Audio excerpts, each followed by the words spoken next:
What is going on, everybody, and welcome to the Thursday edition of the Stokastic NHL Strategy Show. I forgot what sport and day it was. We're off to a roaring start. We have an 11-game slate here tonight. There are a lot of rough matchups, we could say. Rangers on a back-to-back, Seattle, Chicago, Vancouver, the Flyers on a back-to-back. Just not the most ideal slate. There's some obvious chalk spots. There's some obvious massive totals. But, yeah, can't hit the nuts if you don't play. And joining me to break it down, Slim Cliffy. What's going on? Yeah, not a whole lot. Just another Thursday here. 4 weeks left in the regular season. I think we mentioned it yesterday. It's like now's about the time when teams that work somewhat close to a playoff start or playoff spot, rather, kind of start falling out of the race. We've seen that with New Jersey recently. I guess the West is still pretty wide open. Like, I'm pretty sure if things break right for Nashville here tonight, Nashville could be tied for the final playoff spot in the Western Conference. Still some intriguing matchups. I mean, there's two really key early games. Montreal and Detroit is a huge playoff implication game, as is the Islanders and Senators.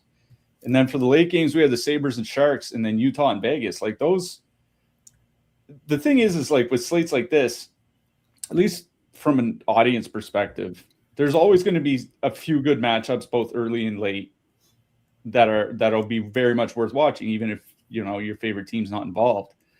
From a DFS perspective, things could be a little rough, especially when you see some of the lopsided matchups.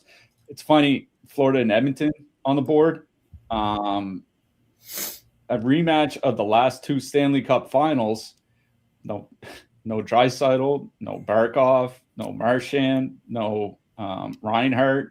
Just kind of a tough scene there. But still a very interesting slate. 11 games, not 14, so we take that. Yeah, small victories. Probably should get into this slate since we have a lot of sludge to talk about. All right.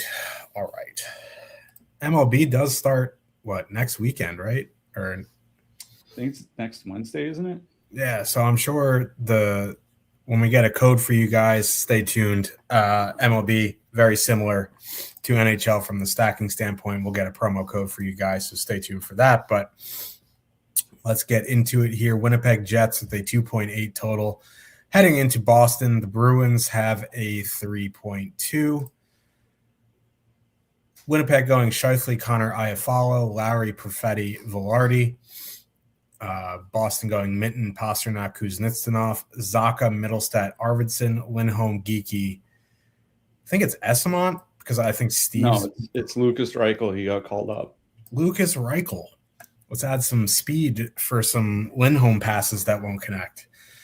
That should be fun. But anyway, on the Winnipeg side, I can't stand that Alex Iafallo is still on the top line, especially on this slate, because this is a great power play spot. Like, I guess if Velarde was there, they'd be 21,700 and one of the most expensive lines on the night. But this is a great spot for them. It's also a great 5-on-5 spot for the top line. Like, Minton, Pasternak, Kuznetsov aren't good defensively. They take a ton of penalties. If you want to turn it into a power play stack, leave off Iafallo, add in Perfetti or Velarde, I think that's fine. The two guys I am focusing on here are Scheifele and Connor. We talked about it on Tuesday, just how much ice time they've been getting. It's just insane minutes. I'd be apt to turn it into a power play stack, but then you get into like the 21Ks. And, you know, there's only 3 lines above 20K here tonight. Minnesota Kaprizov line, Montreal 1, and Tampa 1. So do I really want to get to the most expensive line in the night in a 2.8 road total on an 11-game slate? Not particularly, but I think you could do like a Scheifele, Connor, Morrissey, something like that. And then, you know, build like a 3-2-1 lineup, something like that. Second line is fine because you get 2 guys on the top power play unit. But, you know, if if you're gonna get 2 power play guys, I still want Scheifele and Connor, and it's not like it's a massive like. Yes, Velarde's very important to the power play, but Scheifele's only $1,800 more. Connor's $1,900 more. You know what I mean? So like, if I'm gonna play the Jets, it's gonna be their top power play guys. So, that's where I'm there. That's where I'm at on Winnipeg. On the Boston side, like the top line is coming in over 2x their top two at 9.3% projected ownership to a 4.4% top two stack. I just like they're scoring a ton of goals because, Pastrnak is David Pastrnak. So, one off David Pastrnak here is completely acceptable. I think I'd be looking more towards the depth, and I think it would be the second line of Zaka, Arvidsson, Middlestat. You get Zaka on the top unit. They're only 11,100. They do have negative leverage as well, but if you're, doing something expensive with Tampa or something like that, you can fit them in there. Winnipeg, it is Hellebuck. They aren't the best team, so I don't really want to spend 14.6 on a Kuznetsov, Minton, Pastrnak line. You could do a 2-man Minton, Pastrnak, but if I was going to full stack anything in this game, it'd be Boston too. But my favorite thing in this game is some sort of Scheifele, Connor X stack. Yeah, I'll start on the Boston side. I mean, it really does suck that Alex Iafallo's on that top line. 2.6 goals per 60 minutes at 5-on-5 for Winnipeg won with Iafallo there. Then it's not like they're generating a ton and they're just getting unlucky. Like their expected goals is 2.7. So like this, it hasn't really been a great top line at 5-on-5, but this is a great power play spot for the Jets. And, we've been saying it basically since the Olympic break, like the amount of ice time that Winnipeg top line has been getting is kind of nuts. Like you really don't see it that often. Like 11 games since the All-Star break. I mean, kind of felt like it. 23 minutes, over 23 minutes per game for each of Scheifele and Connor. Like that's just an absurd amount of ice time. So even if they're just like a bit above league average, if you're playing 23 minutes a game, you don't really need to be great to be valuable in DFS. And the line being under 19K, it makes them pretty playable because there are a bunch of lines here tonight in that like 13 to 15K, like 12 to 15K range, let's say. There are a lot of lines in that price range that I think are very playable. So I don't mind Winnipeg one, but because it's such a good power play spot, I kind of agree with you. I'd probably take off Iafallo and put it one of Perfetti or Velarde. Again, Perfetti's price at 5,400, I think is just too high. Like I'd rather play Velarde at 6K. If you want just 2-man Scheifele and Connor, that's fine. I'm more interested in the Boston side. When I ran Sims, the top 3 positive exposure or highest leverage for exposure players were from Los Angeles, and we'll get to that later. 2 of the next 3 were from Boston, and it was Morgan Geekie and David Pastrnak. And if you look at just the projections, David Pastrnak, his points per $1,000 projection tonight is 2.1. You almost never see that for a player that expensive. He's 8,600 on DK here tonight. If they're lucky, they'll be at like 1.8, 1.9, something like that, right? Like Nikita Kucherov's at 1.9, and that's not bad for a guy that expensive. Pastrnak as a one-off makes a ton of sense. Lucas Reichel coming into the lineup on that third line is interesting. I wish it was a shorter slate because he's a fascinating player. Like if you look at his years in Chicago, how often he carries the puck into the offensive zone, which is a pretty good precursor for creating goals, was amongst the elite in the NHL, like for like 3 years. And think of the Chicago Blackhawks from like 2022 to 2025. And Reichel would have the same zone entry carry rate as like Leon Draisaitl, and Nikita Kucherov. Obviously, I'm not putting him on that tier, but guys that can carry the puck into the zone as often as he can just don't become busts. I think he was just in a bad spot in Chicago. I certainly don't think going to Vancouver helped. I wonder if playing with Lindholm and Geekie will change anything. I mean, I guess we'll see. I think it's interesting. I don't really want to get there on an 11-game slate, but I am interested to see how Reichel does there. I think he's a guy that can kind of help create some offense, if not necessarily drive the offense. You know what I mean? Pasternak one-off would be my focus here. But, you know, if you want to add in Geekie, I think that's fine. If you want to add in, you know, we'll get to the defense, but like Charlie McAvoy or something on the blue line, that's fine. I think for me, what I like best in this game is just a straight up one-off David Pasternak. And then if you want to make it bigger, you go to like Geekie or pair him with Fraser Minton or something like that. But otherwise, it's probably just a one-off Pasternak. New York Rangers with a 2.5 total heading into Columbus. The Blue Jackets have a 3.5. Rangers running back, I would imagine, Zibanejad, Perreault, Lafreniere, Trocheck, Cooley, Miller. Jackets going Fantilli, Marchenko, Marchment, Monahan, Johnson, Garland, Coyle, Sillinger, Olivier. The numbers are staggering how bad the Rangers have been outshot since JT Miller came back 3 games ago. It's actual wild scenes, but you know, the Charlie Coyle, Sillinger, Olivier line is going to go out against Zibanejad, and most of the time they'll see Fox, Gavrikov. So, I mean, I do really like Columbus 1 here. Not a massive shock. Everyone loves Columbus 1 here. They're 16K even, 10.3% top 2, 15.8% projected ownership. Now, it is Igor Shesterkin tonight as John Quick, when last night gave up 6 goals on 4 shots to the Devils. That's the one thing holding me back, because not only are you getting negative leverage, you do have to face Igor. Now, they are going to be missing the Fox matchup, which is super important. The Rangers are terrible without Fox on the ice, offensive and defensively. But at the same time, like, on an 11-game slate, do I want to play a chalk team against Igor Shesterkin where he can steal a game no matter who he's facing? I don't know. In single entry, anyway. Like, that's a tough question to answer in single entry. I think they're personally fine. I don't know if I'm going to get there, but I understand if you're like, hey, I'm playing Columbus 1, Buffalo 1 or something. Does this work? Yeah, sure. Cool.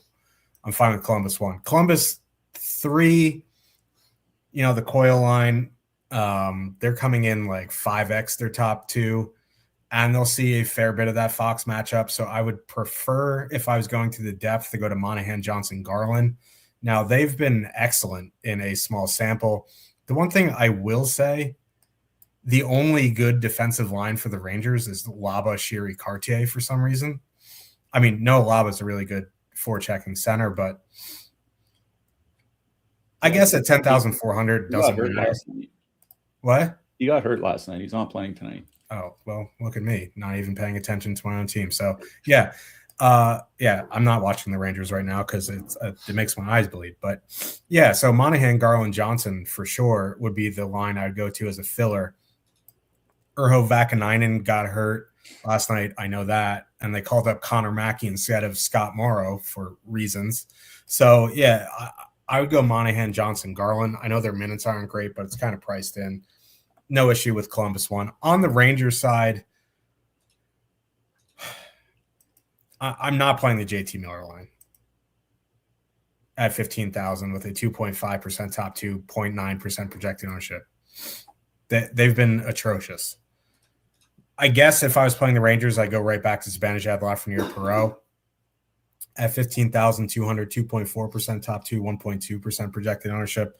That's MME only for me. Like, I have really no interest in Rangers back-to-back on the road, but just from a pure standpoint of minutes and power play time and how they've looked, I'd go to Zibanejad, Lafreniere, Perreault, but I prefer Columbus. Yeah, I'm not going to be long on the Rangers here. There are 15 lines between 14 and 16K here tonight. Just even strength lines, not even getting into power play stacks. Really don't feel the need to play the Rangers back-to-back on the road against a Columbus team that's been a lot better defensively under bonus and is starting their better goalies. So I'm out on the Rangers. Columbus, like, the negative leverage does suck. But the 10% top two stack, right? It's the fifth highest on the board here tonight.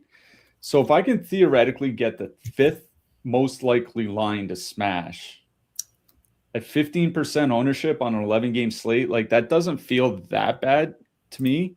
And when I ran through the Sims, it gave me 9 Columbus skaters with positive leverage, the highest being Kirill Marchenko, and all 3 members of the top line being amongst those 9. It was the only line with all 3 players there. So I think, unsurprisingly, given their high top 2 percentage for their price, the Sims are pretty high on Columbus. And there, like I said, there are a lot of lines in that like 14 to 16, 14 to 17K range. Like, there's so maybe you want to get to one of the expensive defensemen. We'll get to defensemen at the end. We always talk about, Evan Bouchard's at home against Florida, which is a great matchup. Rasmus Dahlin is facing San Jose, which is a great matchup. Quinn Hughes faces Chicago. There are the Darren Radish against Vancouver. There are a lot of 6K plus defensemen you probably might want to play here tonight. And if you're playing a couple of like 15K lines or whatever, 15, 16K, 14 to 16K, because you want to get one of those expensive defensemen. And I think you do just consider Columbus, just because there are a bunch of other lines in that price range that you can play at 1, 2, 3, 4% ownership, and it will just dilute it enough. So I do like Columbus one here, and should mention the Rangers penalty kill. Over their last 25 games, third most goals against per minute in the NHL. Since American Thanksgiving, 8th most goals against per minute. So, like, this has been a pretty bad penalty kill for a while. Columbus doesn't draw a ton of power plays. That's the issue for me.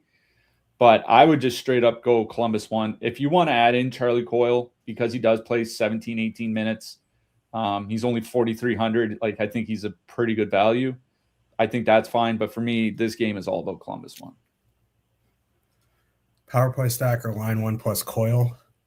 I mean, listen, Charlie Coyle, since he's got on that top power play unit, has done nothing but ruin Jake Harr's life. So, yeah, I think you can add in Charlie Coyle if you wanted to. Yeah, I will say he's number 2 for positive leverage in the Sims that I ran behind Kirill Marchenko. So Sims do seem to love Coyle here tonight. Montreal Canadiens with a 3.1 total. Heading into Detroit, the Red Wings have a 3 total. Montreal going Suzuki, Caulfield, Slavkovsky, Evans, Bolduc, Texier. Red Wings. Should mention Josh Anderson is hurt, and they're going to have to change up their depth lines. So that's something to watch for and warm up. Okay. I mean, as long as, the one line that, like, if Evans and Bolduc are together, I think, that's probably the one you'd want to play anyway, but something to keep an eye on. Detroit going Comfort, DeBrincat, Kane, Finney, Perron, Raymond. Not sure why I just read that one. Okay, so Montreal is one of the 3 lines above 20,000 here tonight. This is a really good spot, with Comfort in between DeBrincat and Kane. They're not good defensively. Now, they will see the Sider-Evanson pairing. The one thing I will say is, like, Andrew Kopp's a game-time decision, so he may be back tonight instead of JT Compher. Okay, so it gets a little bit worse if Kopp is in. I don't have a ton of interest in Montreal here tonight. 11.8% top 2, 2.7% projected ownership. Cliffy mentioned it on Tuesday about the ice time. Now, Doc was out, and it went to overtime. Suzuki played 24 minutes, which was great. But Caulfield and Slavkovsky were both under 20, and that was an overtime game. And now they're way more expensive at $20,500. It's just a steep price to pay when you know that Kaprizov and Boldy are going to play like 23, 24 minutes. You know, Hagel and Kucherov are going to soar past 20. I still think they're fine, but if I was going to spend up over 20K, it would certainly be for Minnesota or Tampa. And, you know, they both have 40% higher top two stacks. So, you know, Sims agrees there. I still think they're fine in MME. You want to get to some Montreal just because it's the Detroit Red Wings, and I think that's fine.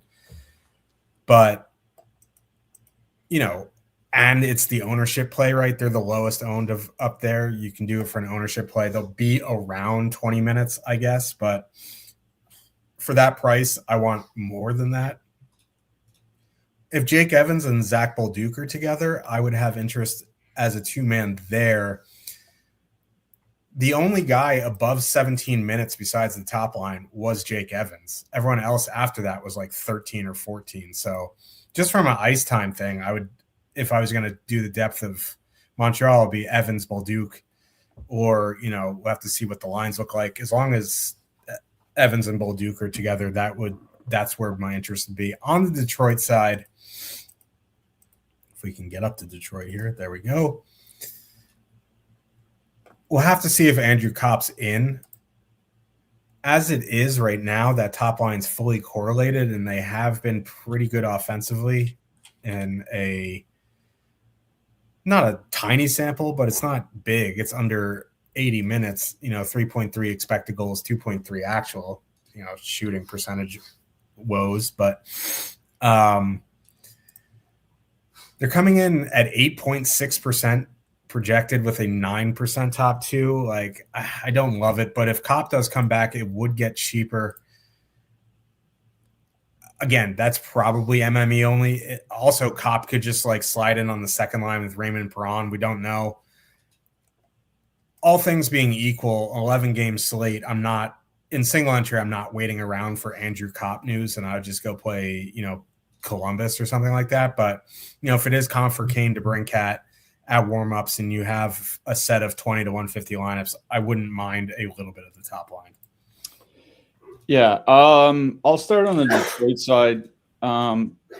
Basically, one way or another, I really don't have a ton of interest in stacking Detroit. You know, the Confer line has been fine in a small sample. I would say it's more like Alex DeBrincat's just been one of the more underrated players this season. He can kind of carry anybody. So, like, if you want a one-off, like Alex DeBrincat, he's 7,700. His points per $1,000 projection is over 2. So, you know, at 2.03. So he's not a bad one-off here tonight. Same thing with Lucas Raymond. I don't mind that. 3-man stacking or power play stacking or anything Detroit here tonight is just a pretty big pass for me. I don't have a lot of interest in Montreal either. Like, that is a very hefty price to pay for the Montreal top line at 20,500. And it's, I mean, the ice time is one thing. The other thing is going into that Evanston Sider pairing, right? Yeah. So at 5-on-5, they're going to see Moritz Sider and Simon Edvinsson pretty much every shift. And this season, with that pair on the ice, almost 900 minutes together at 5-on-5, Detroit's giving up 1.9 goals against per 60 minutes. Like, they've been just tremendous defensively. And Detroit doesn't take any penalties. Over their last 25 games, they're tied for the third fewest time shorthanded per game. So Montreal may not get a lot of power plays, and the top line's in a very bad 5-on-5 matchup. If you get there in your MME builds or something, I think that's okay. I don't have a ton of interest in stacking. I think I'm with you. If you want some cheap guys to one-off from Montreal, like you know, you mentioned Zach Bolduc or Jake Evans or something like that, I think that's okay. Oliver Kapanen is coming in with some positive leverage from the Sims. He's only 3,400. Maybe he has to pick up some extra minutes with Anderson out tonight. But just in general, it's maybe some one-offs from either side. I don't have a lot of interest in stacking anything here. New York Islanders, with a 2.8 total. Heading into Ottawa, the Sens have a 3.1. Islanders going Horvat, Barzal, Heineman, Shen, Duclair, Holmstrom, JG Pajot, Richie, Anders Lee. Ottawa played last night with Ullmark. So it'll be James Reimer, I would assume, tonight. It'll be Stützle, Batherson, Giroux, Cousins, Tkachuk, Grieg, Pinto, Amadio, Cousins. On the Islanders side, like this is just the worst possible 5-on-5 matchup. Going out against Pinto, Amadio, and Cousins, that line is an absolute meat grinder. Under 2 expected goals against, 1.5 actual in 162 minutes. Like that's just disgustingly good. The one thing I will say about this Islanders line, Horvat, Barzal, Heineman, they've been excellent. 17K on the road, though, is a tough pill to swallow, especially in Ottawa. It's a good power play matchup, but Schaefer is a game time decision. If Schaefer's in and you have an MME set ready to go, like if you had like one of 20 Islanders won, maybe just because Horvat and Barzal are so good together. It's a good power play spot. It's James Reimer. So other than that, I'm out on the Islanders. This is a terrible matchup. I do have some interest in Ottawa. They let us down last night. No one's playing them again. It's a price thing again. Like that, you know, these lines are above 18K. But I probably just go back to Cousins, Tkachuk, Grieg in MME. I think the one you could play in single entry is as a filler is the Pinto, Cousins, Amadio line. You don't have to full stack like a 2-mana Pinto, Amadio or something like that. You know, 3.7 expected goals for 1.8 actual. That's not really news for a third line with Nick Cousins on it, but they create a bunch. They're going to see a fair share of minutes at home. I think both of the top 2 Ottawa lines would be for MME only, just because it's a pretty good matchup and no one's playing them, and they got hurt. Like a lot of people got hurt by them yesterday, but you know, in single entry as a filler, I wouldn't mind the third line.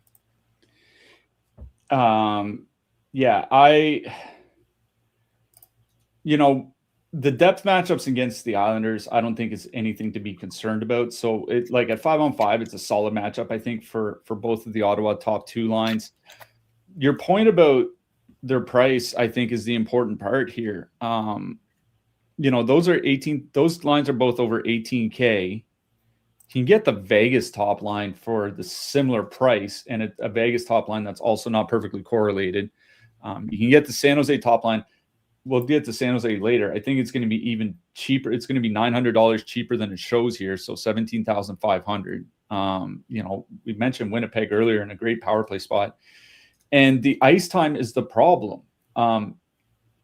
Last night for Ottawa wasn't a must-win game, but it was pretty close, and it was tied halfway through the second, 2-0 until late in the third when Ottawa scored to make it 2-1.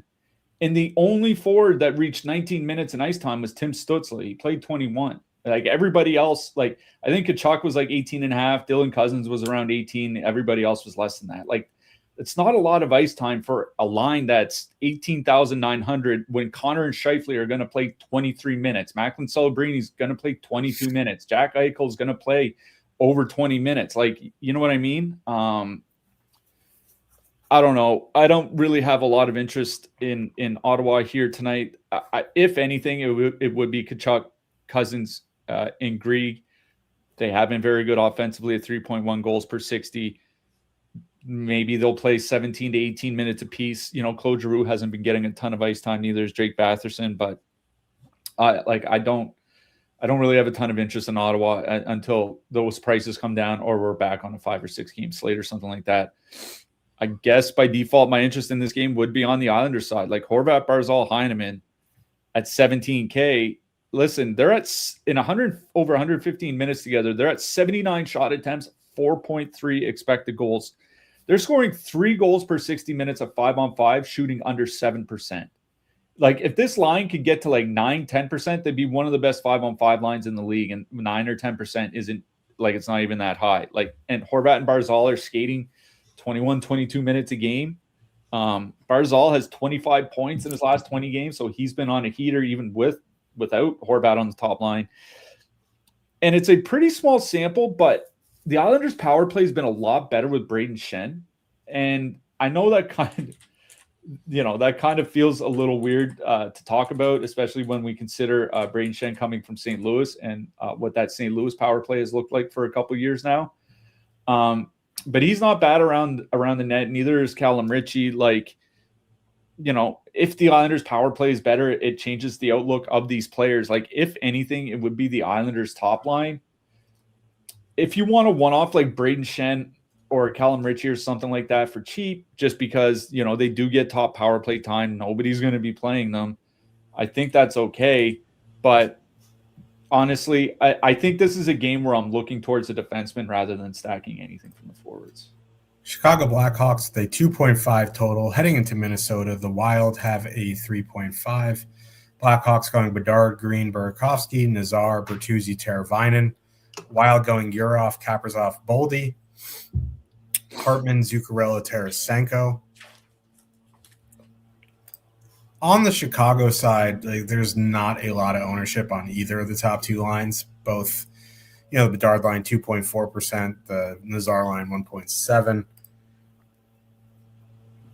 I don't know how awful of a matchup it is. Now, Hughes Faber, not ideal. Spurgeon Brodin, definitely not ideal. But without Joel Eriksson-Ek, you have Urov as the top line center, and he's a nice prospect, but he's not nearly as defensively responsible as Hartman Hartman will try to kill you, but Urov not nearly as defensively sound as Joel Eriksson-Ek. The penalty kill for the Wild has gotten better. I really just don't want to play Chicago 2 on an 11-game slate in single entry. An MME at 12,500 fully correlated, you get a little bit. I think that's fine. A two-man of Bedard Green or Bedard Burakovsky, I think is fine, just because I just don't think whether it's Hartman, Tarasenko, or Urov, Boldy going out against them, it's not the worst from an offensive line standpoint. It does suck seeing those defensive pairs, but I just don't think you should X out the Blackhawks in an MME set. In single entry, I'm not getting there. The Wild side is much more interesting to me.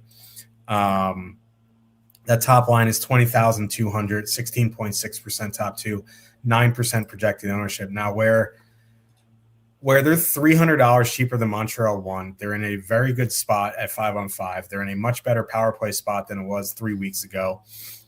Kaprizov and Boldy are going to play a ton of minutes. Like Cliffy said on Tuesday, I'd probably just go Minnesota 1 and then add Tarasenko. You were right, by the way. I forgot to mention that. Was it Hartman? It was Hartman on the top power play unit. And then Tarasenko scored on the second power play unit. Hate that for us. I guess actually no, I don't hate that for us. What you can do is leave off Urov and add in Hartman, make it 21,700. Listen, you trade Connor Murphy, you trade Jason Dickinson. Spencer Knight doesn't have a 948 save percentage anymore. The penalty kill is going to regress. So it would be some sort of power play stack for me on the Wild side. I guess you could just do Minnesota 1 plus Quinn Hughes if you wanted. I don't know if I would leave off Urov though, just because of how cheap he is, and it brings down the cost of the line. So maybe you go Minnesota 1 plus Hartman, Minnesota 1 plus Zook, just Josh stack the Wild on an 11-game slate. Just get wild, pun intended, I guess. But I of the lines between the Habs and the Wild in that price range, Tampa's a little bit more expensive. I strongly prefer the Wild. Yeah, I am not going to be going long on the Chicago Blackhawks here. I am not playing them in a 2.5 total on the road on an 11-game slate. If you want a one-off Bedard or something, that's fine. I think the defensemen and the goalies are more interesting than any of the forwards. I'm out on Chicago. The Minnesota side is what's fascinating here. I shared something in the Discord earlier today about the Chicago penalty kill since Connor Murphy was traded. It's been 6 games. By expected goals against on the penalty kill, 4 of Chicago's 12 worst games this season by expected goals against have been their last 4 games. Since the trade deadline, they're last in the league by expected goals against on the penalty kill, and their actual goals against is similarly very bad. maybe removing your best penalty killing forward and best penalty killing defenseman is going to hurt the penalty kill quite a bit. It's one of those things where if this is a month ago, maybe I don't play Minnesota just because it's such a bad power play matchup. Now it might be a pretty good one for them. So 20,200. I typically don't play lines that expensive, but I don't mind Minnesota 1. Like, I would prefer to play them over Montreal, even at 3x the ownership or whatever. So I don't hate the idea of playing Minnesota 1 here. Like, I think you can add in Hartman or Zuccarello or something instead, but I'd be more inclined just to play Minnesota 1 plus Quinn Hughes or something. As you mentioned, Danilo, you're off at 3,300. Like, he's just too cheap, I think, to take out. It's not like he's like 5,100 or something like that. So I really do like Minnesota 1 here. Not really concerned about any of the 5-on-5 matchups from Chicago. Minnesota, 3.2 power plays per game over their last 25 games. It's the third highest rate in the league. Going back to American Thanksgiving, they have the fourth most power play opportunities per game. So if they get like 3 or 4 cracks at a penalty kill that's been quite bad since trading Murphy and Dickinson, I do like Minnesota 1 here. They do have the second highest top 2 stack on the board here tonight, so it's not like a big surprise about how much or how good Minnesota is here tonight. I'm not saying like I'm not sure if I'm going to play them. Maybe I'll just one off Kirill Kaprizov or something like that. But I think the Wild are in a much better spot now with those guys missing from the Chicago lineup than they were a month ago. Seattle Kraken with a 2.8 total heading into Nashville. The Preds have a 3.1, which this game fell off the roller coaster and broke every bone in its body. Seattle going Beniers, Eberle, McMahon, Stevenson, McCann, Gaudreau, Wright, Kakko, Catton. Preds said they have a bunch of game time decisions here tonight. What we have currently is Stamkos, O'Reilly, Evangelista, Forsberg, Marchessault, Wood. Like, if Stamkos, O'Reilly, Evangelista is a line at 15,500, 5.9% top 2, 7.3% projected ownership, I'd have some interest. But we just don't know who's a game time decision. It doesn't lock at 7. I will say Luke Evangelista didn't play the last 10 minutes of the game the other night.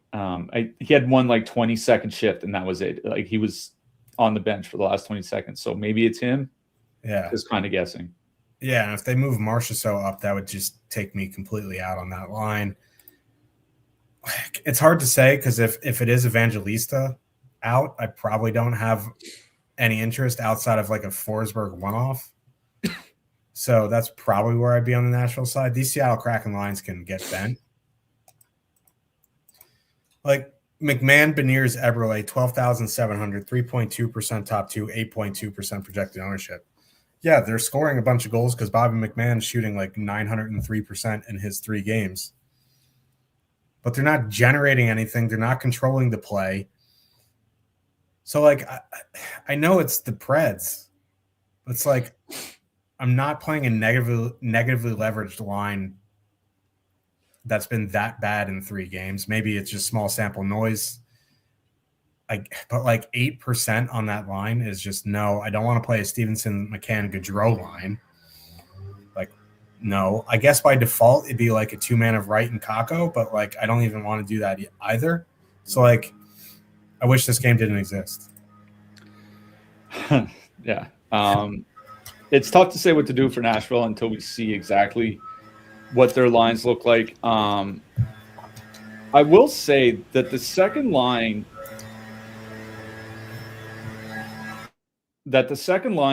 with Matt Wood is kind of interesting because him and Forsberg have generally been like good together this year. I was looking at their numbers, like without Ryan O'Reilly or Luke Evangelista on the line, like they're creating 60 shot attempts per 60 minutes. Forsberg has 37 shots over his last 10 games. I wish it was Evangelista and not Marchessault there, but they haven't been that bad.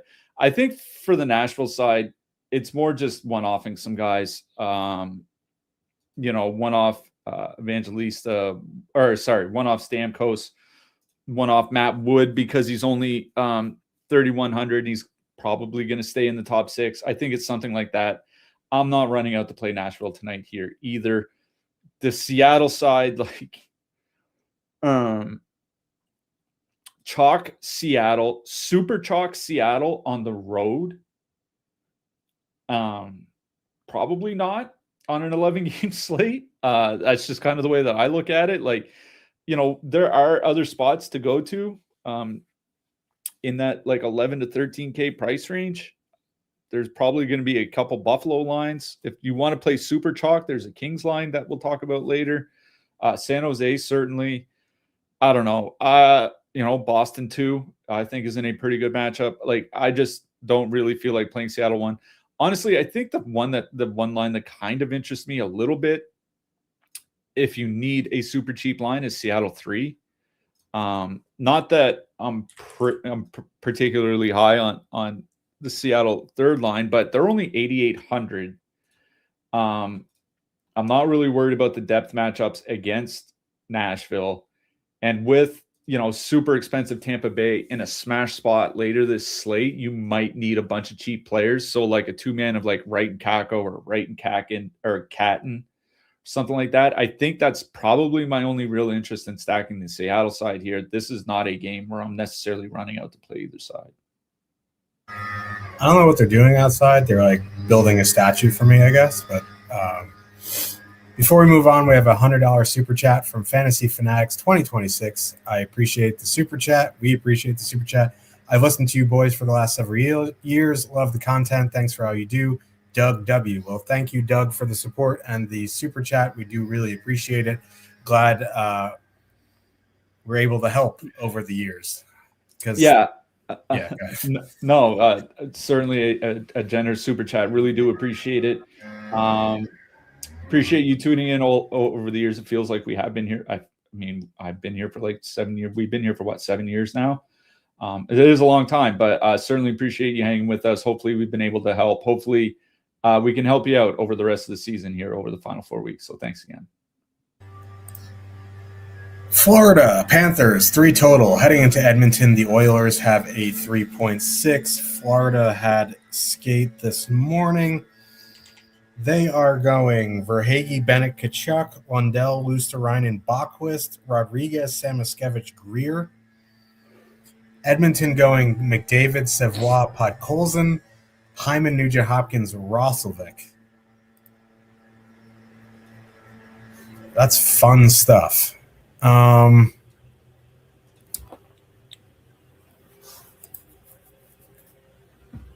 Florida, it's going to be Bennett, Tkachuk, Verhaeghe. 18,600, 11% top 2, 5.7% projected ownership with, they're fully correlated against a bad Edmonton penalty kill. There's no real matchup concerns. I don't think Verhaeghe, he wasn't on the power play last game. It was Samoskevich and Lundell. Samoskevich, yeah. Oh, well, 2 of the 3. Anyway, that would be the line anyway at 18,600. I don't want to play Lundell, Luostarinen, Bachwist line. I guess a 2-man of Erod, Samoskevich would be okay, but it would be Bennett, Tkachuk, Verhaeghe. The Oilers side, I guess McDavid, Savoie, Podkolzin at 17.4. There's no real matchup concerns. I just have no faith that these lines are going to stick together. So, Hyman's going to be back up with McDavid, in 3 shifts. So I guess it still would be McDavid, Savoie, Podkolzin, just because it's 17,400. Maybe Podkolzin can snipe one before he gets demoted. But I just cannot stand these lines on either side. Yeah. For Florida, it's pretty easily the Tkachuk, Bennett, Verhaeghe line. The big reason is the power play. Now, again, maybe because Chicago's penalty kill has gotten worse, maybe Edmonton's will improve over the long term with Dickinson and Murphy. And the Edmonton penalty kills since the trade deadline has been pretty good. Certainly a lot better than it had been, like closer to league average than bottom of the league. But around league average is still a solid matchup for Florida, just because Florida is drawing a lot of power play opportunities. 3.3 per game over the last 25 games. It's the most in the league. 3.5 per game since American Thanksgiving, also the most in the league. They get 3, 4, or 5 power play opportunities here tonight. That Florida power play has been basically league average with Aaron Ekblad running it, which isn't great, but a league average power play getting 3, 4, 5 cracks at it is pretty interesting. Tkachuk, his last 10 games, over 3 shots per game, and he's got 14 points.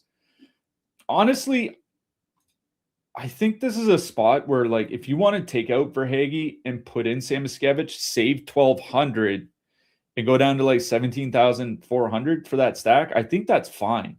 Like, Carter Verhaeghe without top power play time at 5,200 just doesn't interest me. So I would probably take out Verhaeghe and put in Samoskevich. If you want to put in Lundell, I think that's fine. The Sims didn't give me a ton of positive leverage on any of the top Florida guys, but it would be the top line pretty easily that I would go to on the Florida side. That a third man duo of like Rodriguez and Samoskevich or Rodriguez and Greer, I think is perfectly fine. I mean, what are you really concerned with from the Edmonton depth from a matchup perspective? And I do think like a Rodriguez Samoskevich, like Rodriguez Samoskevich, AJ Greer might be the best line in this game outside of the top lines for either team. So, a 2-man, like I said, a 2-man of like Rodriguez, Samoskevich or something like that, I think is kind of where I'd be if you want to do like Rodriguez Greer. Greer's only 2,500. It's a nice little super cheap 2-man you can put with your Tampa stacks. On the Edmonton side, like, I was looking at Connor McDavid's numbers over the last couple of years when he doesn't have Hyman or Draisaitl on his line. 3 goals per 60 minutes at 5-on-5.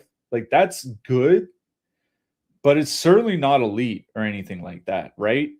And the Edmonton power play without Draisaitl over the last couple seasons, the last couple seasons, it's not a huge sample. It's like 50 minutes or something like that, but 7 goals per 60 minutes.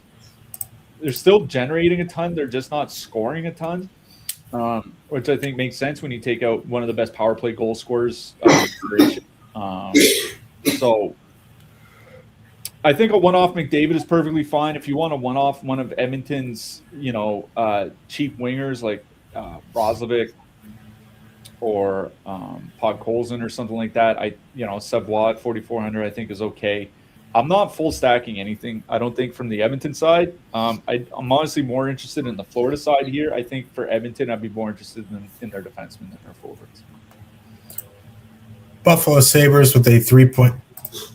I am not muted. Buffalo Sabres with a 3.5 total heading into San Jose. The Sharks have a 3.1. Alex Tuch back on the ice. They haven't run the lines yet, but if you assume he's going to be in, I would imagine it's going to be Thompson, Tuch, Benson, Zucker, Quinn, McLeod, and then Norris, Doan, Ostlin. Sharks going Celebrini, Smith, Groff, Eklund, Misa, Toffoli. Looks like a Klingberg healthy scratch here tonight. No, the Sharks change up their lines at morning skate. It's Celebrini, Graf, Toffoli, Wenberg, Regenda, Will Smith, and then Misa, Sherwood, Eklund. Wow. Can't have good things, apparently. I see that now. That's interesting. I guess, I'll start on the Buffalo side and let those lines simmer in my head. If Tuch is in on that top line, I'd probably go Thompson, Tuch, leave off Benson, add in Doan or Norris or something like that. That would make it like 19,100 if you did that. The top line with Tuch there would be 17,700. It's just like it's such a good 5-on-5 matchup. that and Tuck's peripherals, you just want to leave him in. I think, playing Buffalo too is completely fine here. They're going to run over whoever they're playing. 3.6 expected goals, 4.4 actual, and 300 minutes together this season. Just wild scenes there. You could even just go Norris, Doan, Ostland if you wanted to. You want to make that a power play stack, you can go Norris, Doan, Zucker or something like that if you can't afford Tage Thompson. But I think my favorite thing to do would go Thompson, Tuck, and add in one of the power play guys over Benson. On the Sharks side, like Celebrini and Smith have good numbers together. Celebrini and Toffoli, not great.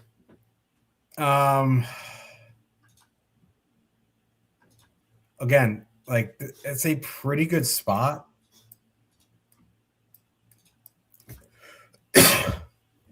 Now that line's 17,500.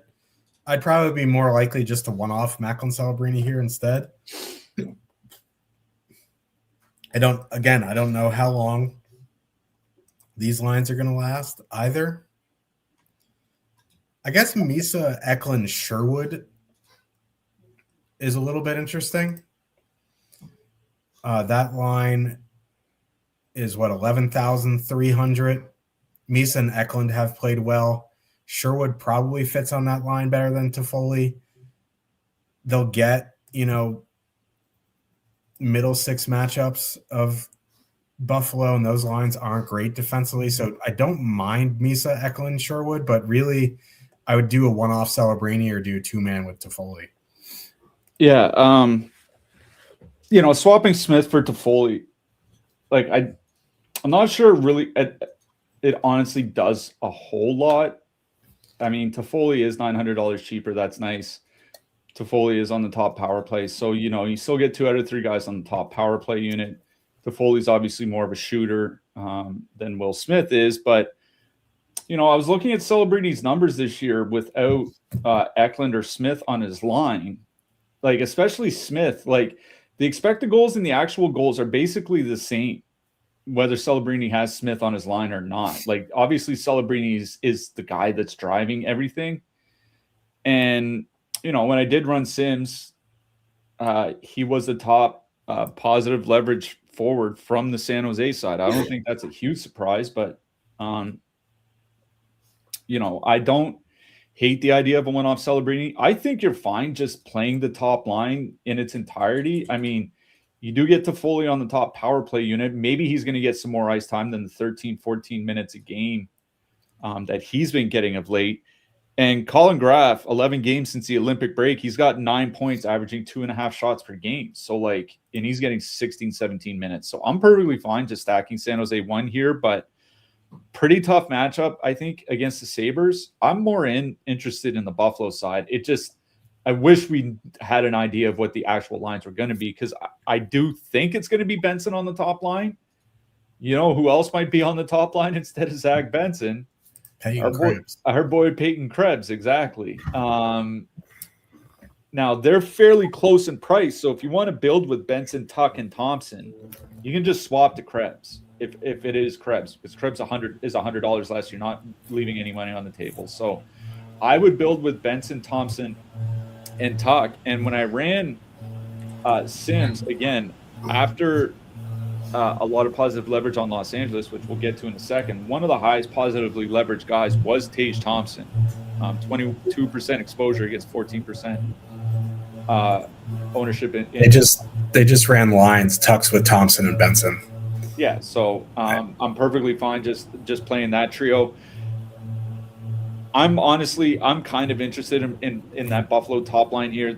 They've been getting pretty good ice time, like 19, 20 minutes, which I think is fine for their price. They aren't super. I mean, they are reasonably expensive, obviously, with Tuck there now. That line, 83 and 14.4 is 17,007. That's not that bad facing the San Jose Sharks, who are still a team that's struggling defensively. So I really do like Buffalo 1 here. I think they're going to be like a lower-ish, if you want to avoid like a what's going to be like a chalkier Columbus or Edmonton lines or something like that, I think Buffalo 1 would be one of them. The other line is Buffalo 2. As you mentioned, that line's just been absolutely electric this season at 5-on-5. And I was looking just since Christmas, 3.6 expected goals, 4.5 actual goals per 60 minutes and 240 minutes together. It's kind of why I don't want to play like some of the super chalk lines that we do have amongst the cheap lines here tonight. We mentioned Seattle. We talked about Columbus. Their third line is going to be super chalk. It's because that Buffalo second line at 13,100 is not coming in with very much negative leverage, and they have great 5-on-5 matchups here tonight. So Buffalo 1 is my favorite in this game. I think Buffalo 2 is perfectly fine as a filler. Tampa Bay Lightning with a 3.9 total. Heading into Vancouver, the Canucks have a 2.5. Lightning going Cirelli, Hagel, Kucherov, Point, Gensel, Gonçalves. Vancouver going Pettersson, DeBrusco, Connor, Rossi, Besser, Ogren, Bluger, Carlson, Sasson. Be quick on the Vancouver side. I think, Pettersson, DeBrusco, O'Connor is playable at 11-8. On a 11-game slate in single entry, I probably won't be getting there, but they are playable. They have been, Pettersson and O'Connor in almost 90 minutes have been very, very good together. See Vancouver fans saying they made the right decision by trading Miller and keeping Pettersson. Pettersson had one good game. Let's relax. Miller does suck, though. The Fighting Blugers always in play as a pretty much min-price two-man if you are getting absolutely wild with some power play stacking, but that's really about it. Tampa side, 21,500 for that top line, 17% top two, 4.9% projected ownership. Listen, they're coming off an absolute monster game in 250 plus minutes this season. 4.5 expected goals per 60, 4.7 actual. There's no matchup concerns here. The Bluger line's actually really good defensively, but Kevin Lankinen sucks. Their blue line sucks. Kucherov has the most points in a 45-game span since Mario Lemieux, who had 21 more than him, which is just absolute circus stuff. And Kucherov had 95 in the last 45. But, listen, they're the most expensive line in the night, but they're coming in with positive leverage. They're just absolute. They run everyone over. They're coming off a monster game. It's the best matchup possible. So you do, if you want to spend 21,500 for him, you do it. If not, one off Kucherov is fine. I'm not super in on Point, Gensel, Gonçalves. I know they've been scoring, but they just Point without Kucherov is just ugly. So I'd probably just go to that top line. Yeah, I think if anything in this game for me, it would be either top line. What I will say about the Canucks, I was looking at Pettersson and DeBrusque. When they don't have Evander Kane on their line, 54 shot attempts per 60, 2.7 goals per 60 at 5-on-5. That's not that bad. I mean, it's not good. It's a little bit better than, I don't want to sound like I'm giving a backhanded compliment here. It's above league average, which on this Vancouver team, you really can't ask for much more than that.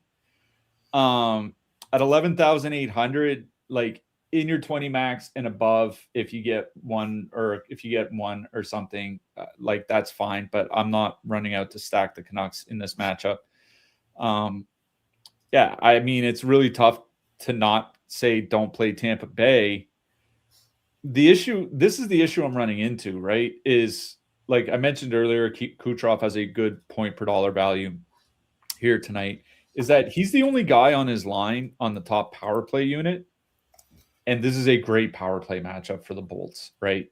So that's why, I think it's kind of important to highlight when I went to look at the Sims, the highest positive leverage on any skater that the Sims gave to me was Nikita Kucherov. I don't think that's a surprise.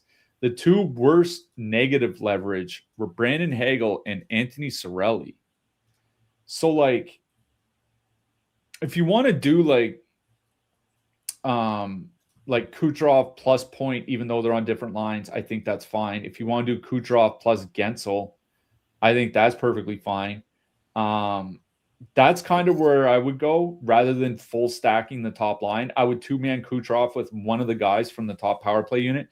Listen, since January 8th, which is, I think, 25 games for Vancouver, dead last in the NHL by goals against per minute. If you go back to Thanksgiving, they're 31st in the NHL by goals against per minute.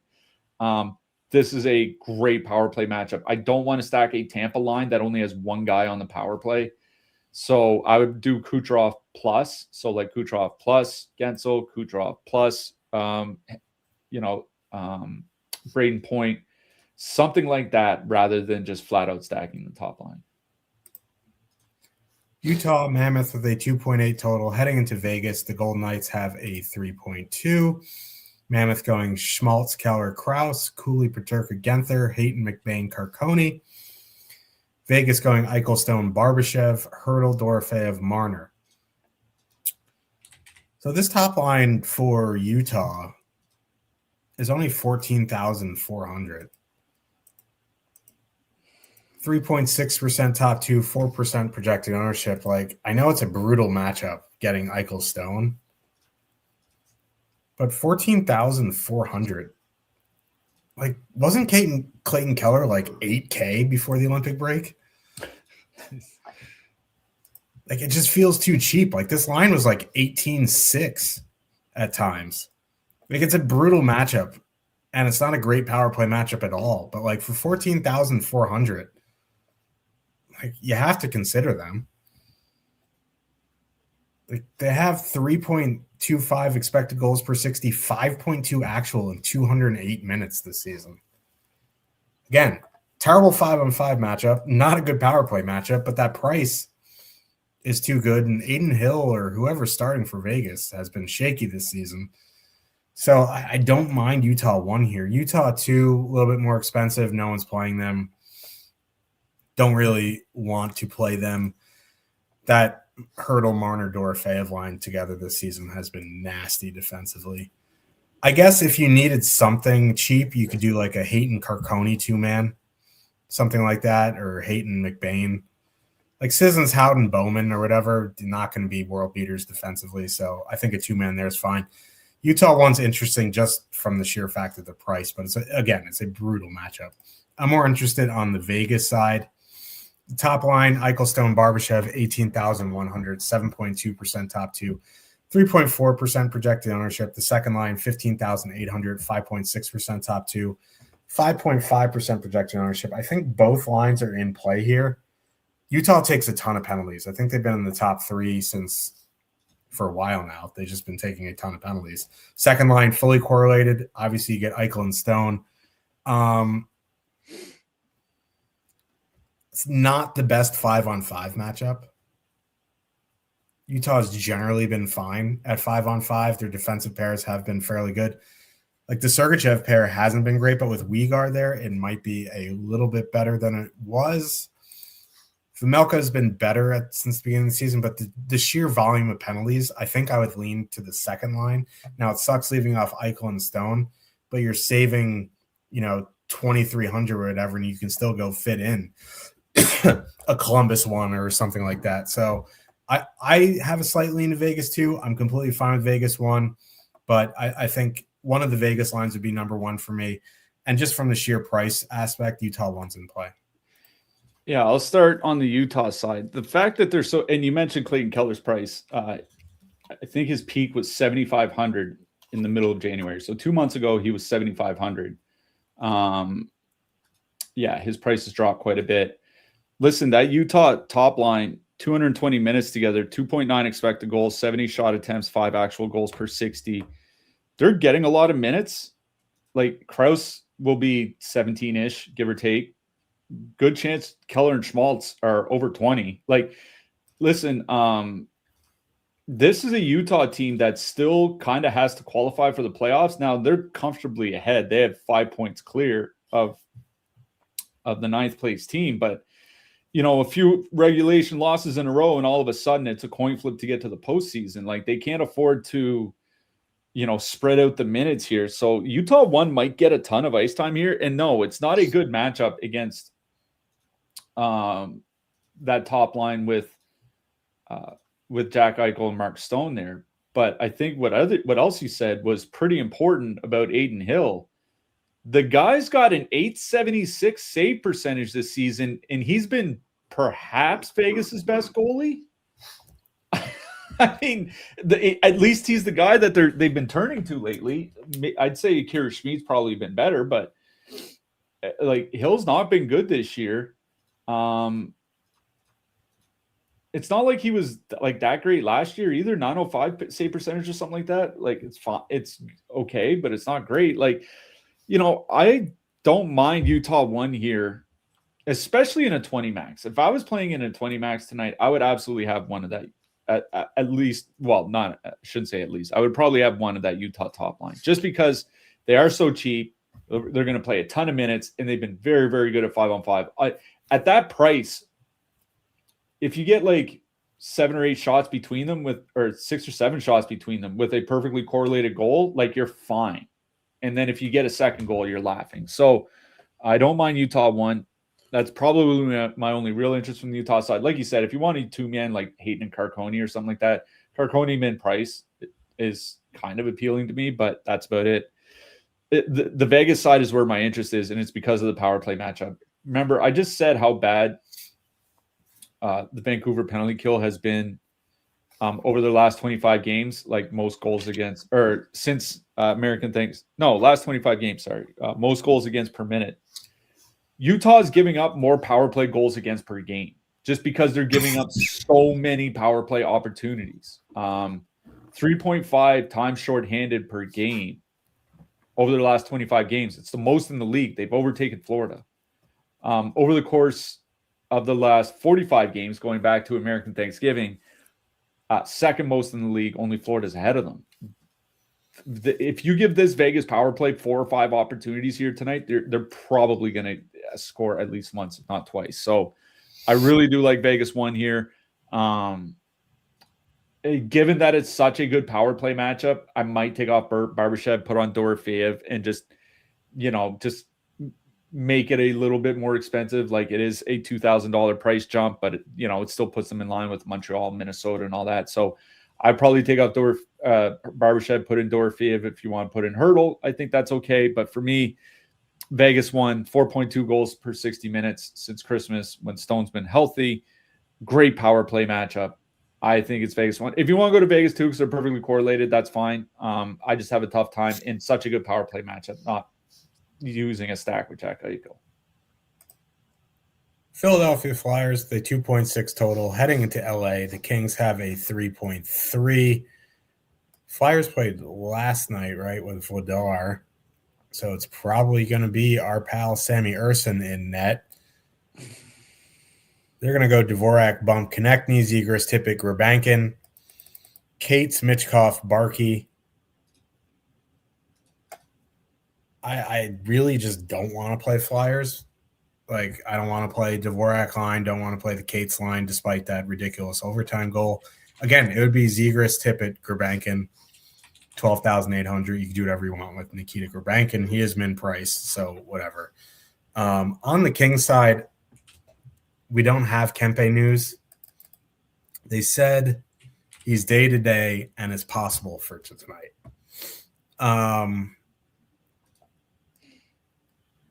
Mayer's Manor, he's been pretty good. He or she, I don't know if he's he or she, has been pretty good at projecting lineups. He currently has Kempe as a scratch, but it was an illness, no? I don't know.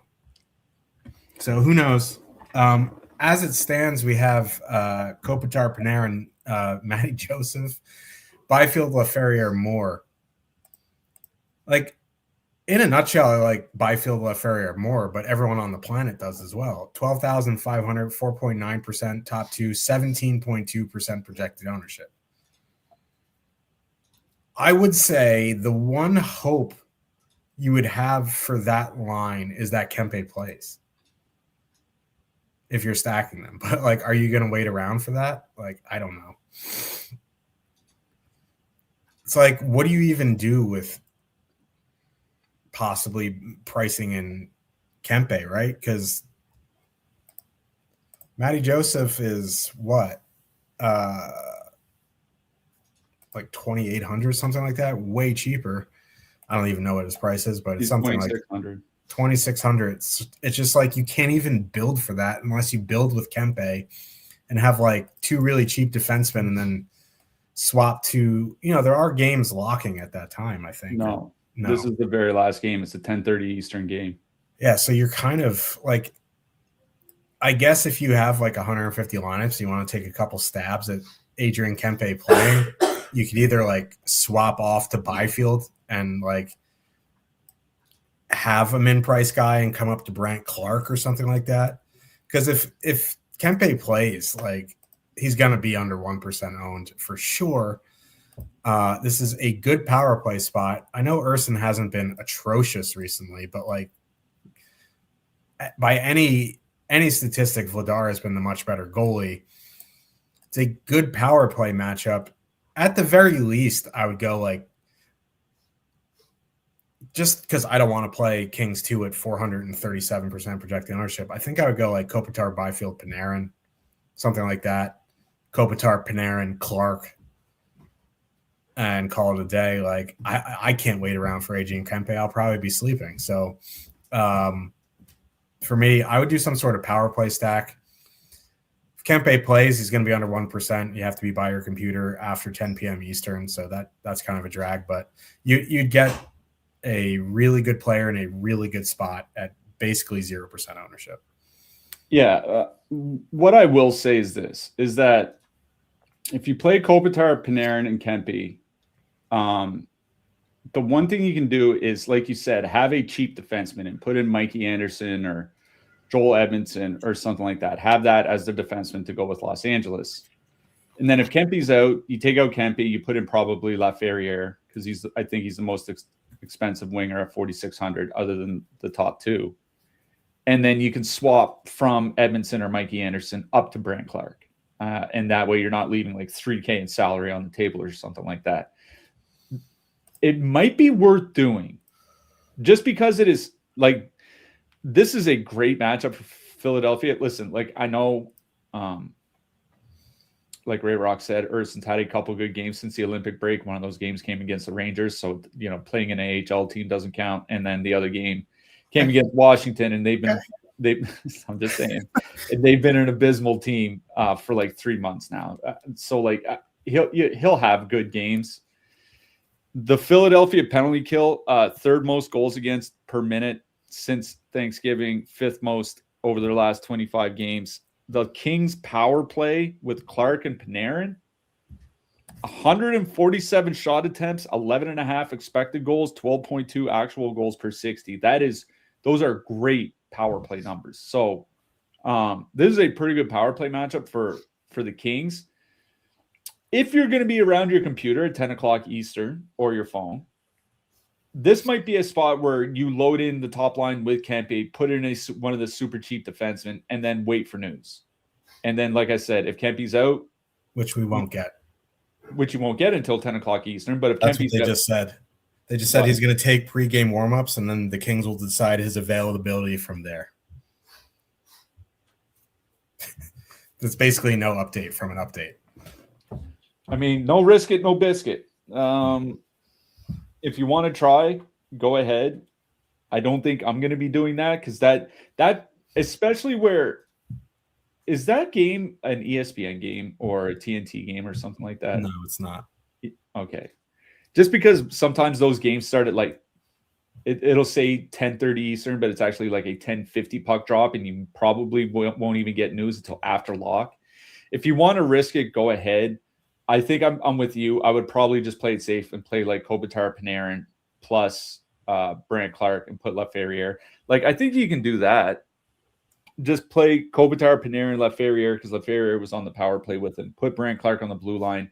And if you get earlier news that Kempe is going to play, then you can swap up to Kempe from Laferriere and then swap Clark down to a cheap defenseman. That's about all we can say here.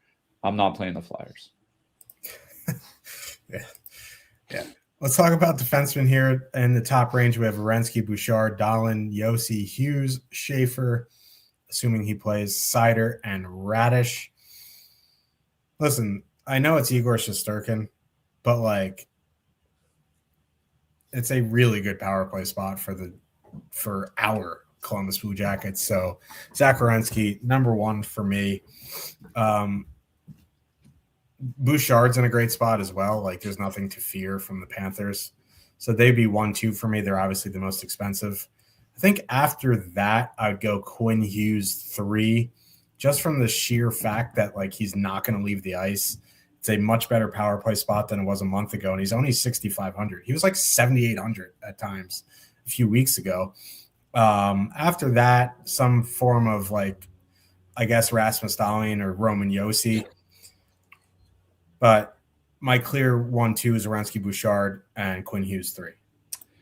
Yeah, Werenski is the top projected defenseman here tonight by nearly a full DK point. I don't think that surprises anybody. Evan Bouchard, number 2. Yossi, number 3. Yossi does have the slightly better point per dollar value, which makes sense in a matchup against Seattle. I have Werenski, Yossi, and then Darren Radish. Radish at 6K against Vancouver, and that penalty kill, that seems pretty interesting to me. So I don't mind Darren Radish. The mid-price range, there are a lot of very good defensemen to play there. I mean, I know Ottawa has to face the Islanders. Thomas Chabot, man. Like I know he didn't even have a big, like Ottawa only had 1 goal last night. He still had what, like 10, 11 DK points or something like that. And he skated 28 minutes. So his last 4 games, none of which have gone to overtime, mind you. 28.5, 27.5, 28.5, and 28. Thomas Chabot, 5,500. Seems good to me. Brant Clark, 5,100 against the Flyers. Again, great power play spot. I really do like Brant Clark here. Josh Morrissey, I think, is perfectly fine as well against Boston. For 4 to 5K guys, like Brock Faber is projecting well. Brandon Montour is probably the guy for me, just because he can both shoot and block. He's kind of like a poor man's Noah Dobson, I guess. So Brandon Montour. Under 4K, Rasmus Anderson has the top projection.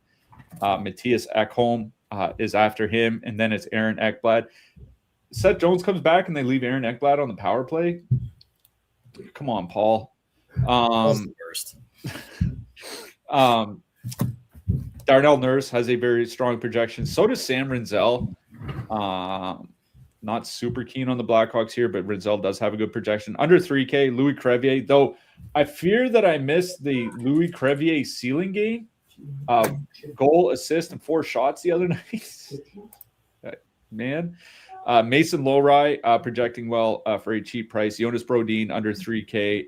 Mario Ferraro has the highest projection for any defenseman under 3K here tonight. Let's talk about goalies here. Top of the board is a bit of a scene. It's like Vasilevsky against Vancouver at 8,500.